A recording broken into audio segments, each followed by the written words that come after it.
अरे दारू बन गई नरक निशानी, है जा अपने देश की।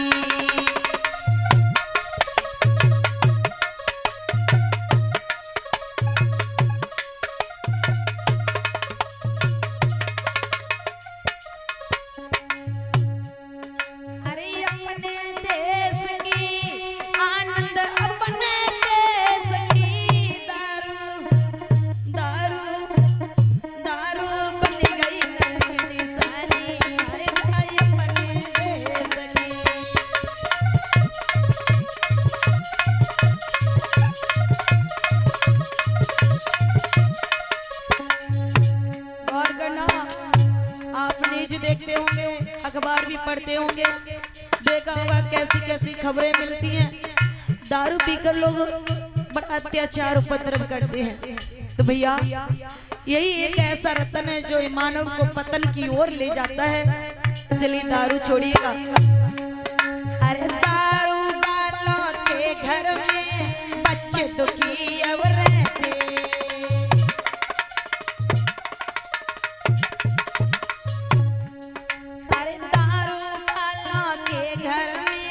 बच्चे दुखी अब रहते। अरे ध्यान नहीं वो घर पे रखते, हर दम नशे में रहते।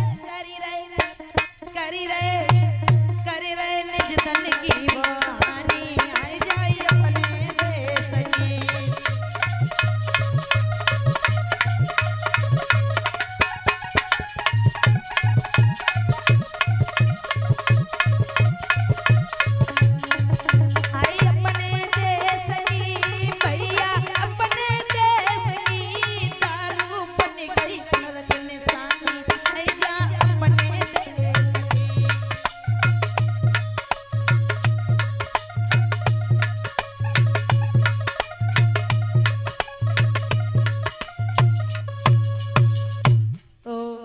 याद रखना, ये दारू छोड़िएगा, धर्म की कलाई पकड़िएगा, सत्य पर चलिएगा, सत्य को पहचानो महाराज। क्योंकि धन दौलत माल खजाना पुत्र वैभव स्त्री जो भी तुम्हें मिला है पूर्व जन्म के कर्मों के अनुसार मिला है। अगर आपने भगवान का भजन ध्यान चिंतन किया होगा तो सच है वही सत्य लोक में हमारे काम आएगा। बाकी महाराज कुछ काम आने वाला नहीं है। इसलिए जहाँ भी सत्संग भजन कीर्तन हो, कथा भागवत हो, वहां जाओ, प्रेम से भगवान का नाम सुनो, भगवान का कीर्तन सुनो। और कभी भी भगवान के सत्संग कीर्तन कथा में जाने से घबराना नहीं चाहिए महाराज, घमंड नहीं करना चाहिए हम वहां पर नहीं जाएंगे, उसकी जगह में कथा हो रही है। अरे भैया इस धरा पर सब धरा रह जाएगा, आएगा जब तेरा बुलावा तो ये मकान खड़ा रह जाएगा। याद रखना सब कुछ यहीं रह जाएगा।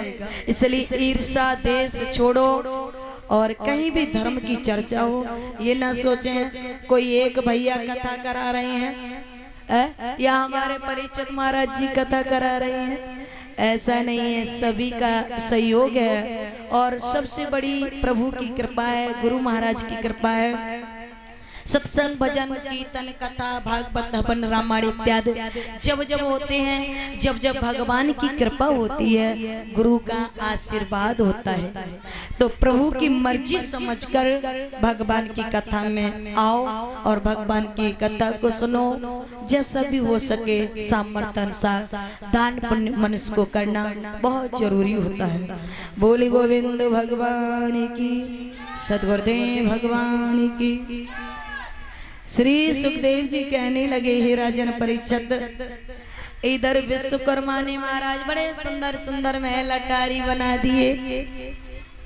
भाई महात्मा जो हजारों वर्ष तपस्या में लीन रहते थे, जिन्हें तन की सुध नहीं रही, जिनके शरीर में चींटी और दिनकों ने घर बना लिया था, जिनके ऊपर दूब जमाई थी महाराज, सुंदर जहां हवन थे, धर्मशाला थे, अब वहां वो हवन कुंड नहीं रहे। लिखा कवियों ने, वो तपोभूमि भई रंगी भूमि,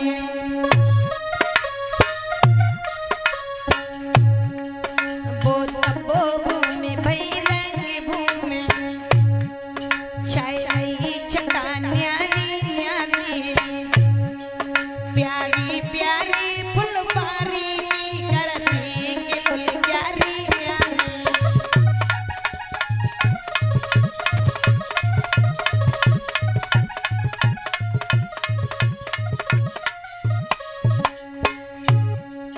बोनिया नहीं बेदिया नहीं, कंचन के महल दिखाने लगे, जिनके सुख भोग विलासन का देवन के मन ललचाने लगे।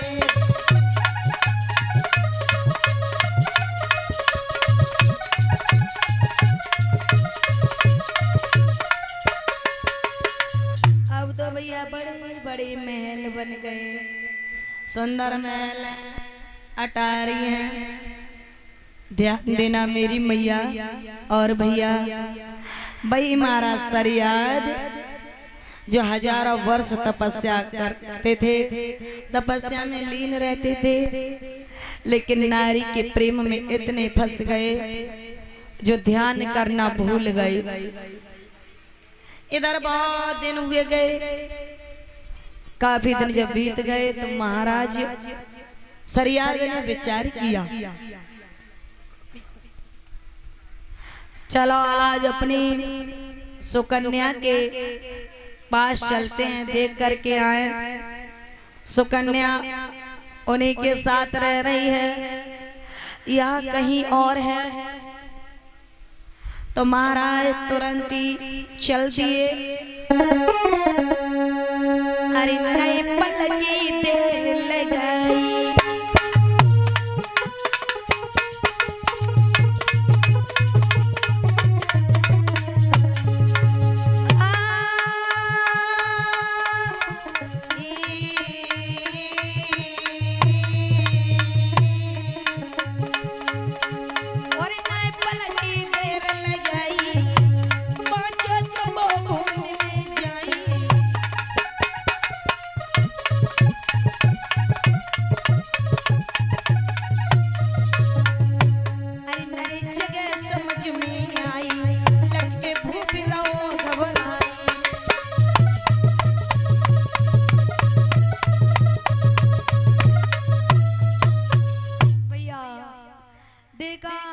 घोड़ा पे सवार होकर जब गए जहां पर यज्ञ वेदी थी, धुनियां थी, वेदियां थी, वो नजर नहीं आई। सुंदर महल अटारी बन गए और सोचने लगे मन ही मन में, एक अंधा व्यक्ति को छोड़ के गया था जो बूढ़ा भी था, लेकिन ये तो नौजवान कौन है। अपनी बेटी सुकन्या को तो पहचान लिया, पहचान लिया। सोचने लगे हमें लगता है हमारी बेटी ने उस अंधे व्यक्ति का साथ छोड़ दिया और ये किसी नौजवान के साथ में रहने लगी। विचार करने लगे महाराज सरियाद, महात्मा को कहीं हटा करके और उसने ये राग जमाया है, बिटिया ने बिसियों के पीछे अपना घर और बसाया है।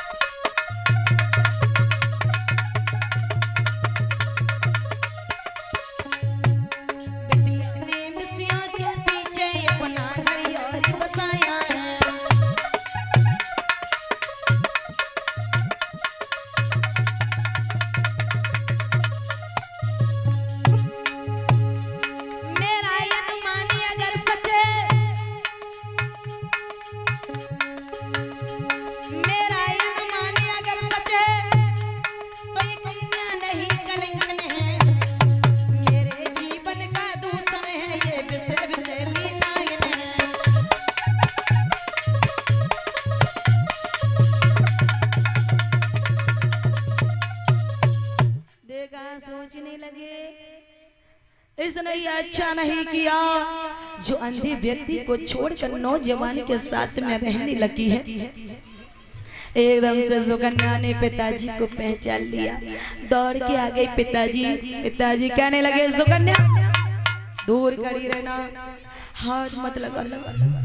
अरे तूने ये अच्छा नहीं किया, उस अंधे व्यक्ति को कहाँ छोड़ दिया जिसे मैंने कहा था ये अंधा तेरा पति है। लड़की का ये धर्म बनता ही, ये फर्ज कहता है अगर पिता वृक्ष से क्यों न बांधे, उसी अपने पति समझ के अपने जीवन को यापन करना चाहिए। तूने उस महात्मा को छोड़कर और इस नौजवान के साथ अपना जीवन बसा लिया। तो एकदम से सुकन्या कहने लगी, क्षमा करना पिताजी, हमने ऐसा कुछ नहीं किया है। वहां पर महाराज चमर ऋषि आ गए और कहने लगे, मैं वही एक बूढ़ा व्यक्ति हूँ, ये तुम्हारी बेटी की कृपा है जो मैं जवान हूँ। क्षमा करना, ये सब तुम्हारी बेटी की करिश्मा है। इन्होंने तपस्या से मुझे इतना सुंदर बना लिया है।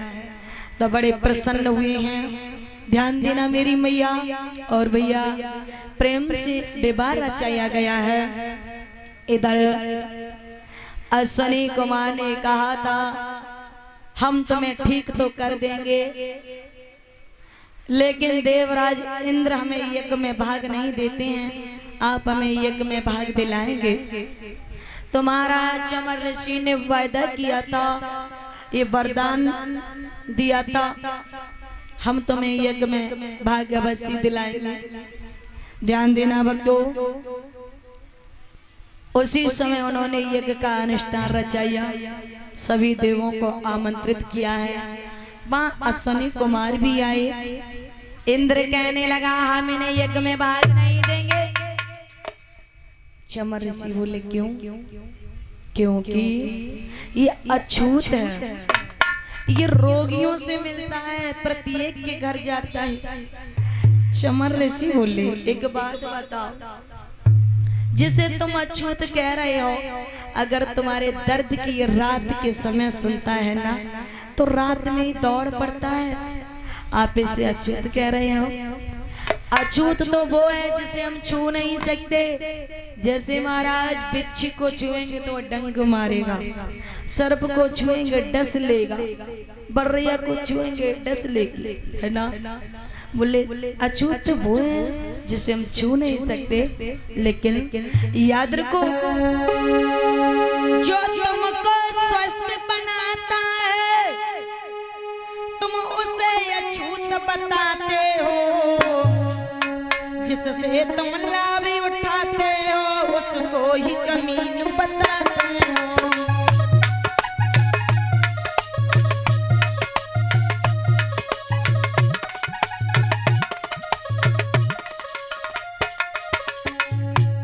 समझाए कि बोले जो तुमको स्वस्थ बनाता है तुम उसे अछूत बताते हो, जिससे तुम लाभ उठाते हो उसको ही कमीन बताते हो।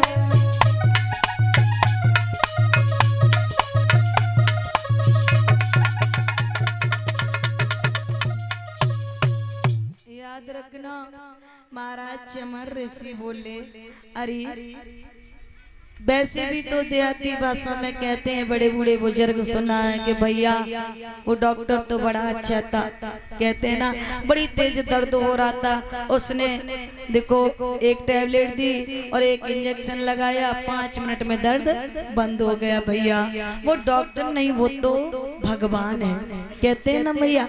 तो वही बात महाराज चमर ऋषि ने इंद्र से कही और कहा हम इन्हें यज्ञ में भाग अवश्य देंगे। इंद्र बोला तो हम अश्विनी कुमार को और अश्विनी कुमार के प्रेमियों को जीवित नहीं छोड़े। जैसे इंद्र ने अपनी गदा उठाई है तो वो एकदम से ऊंचे ही हाथ करे रह गया।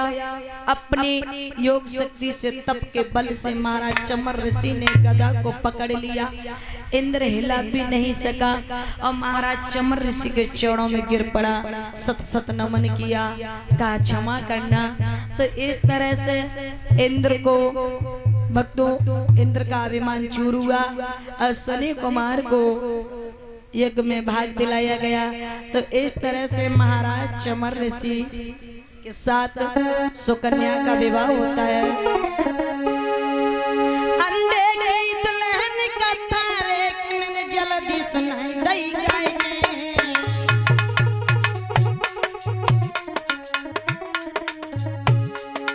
अंधे की दुल्हन का तारे मैंने जल्दी सुनाई दई गाय के, मेरी करिया माप कसूर रे ज्योति कहीं समझ आएंगे।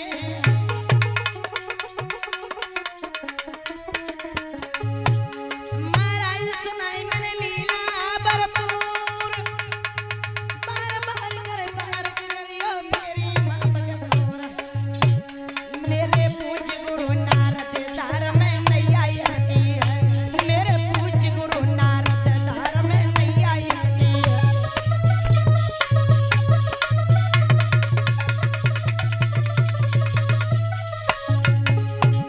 अरे नैया यटकी है धार में नैया यटकी है, धार में नैया यटकी है, मेरे पूज गुरु नारद धार में नैया यटकी है।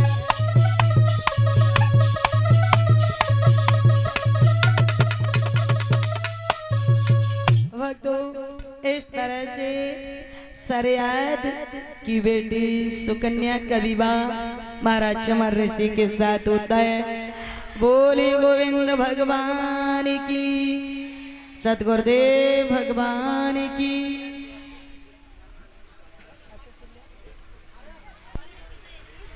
बोलिए वृंदावन बिहारी लाल की। जयकारे की आवाज नहीं आई, क्या बात है। पीछे वाली माता बहनों की तरफ से बहुत आवाज आ रही है। देखो ये कितनी तेज जयकारा लगा रही हैं, और जो आगे वाली तो चुपचाप बैठी हैं। जयकार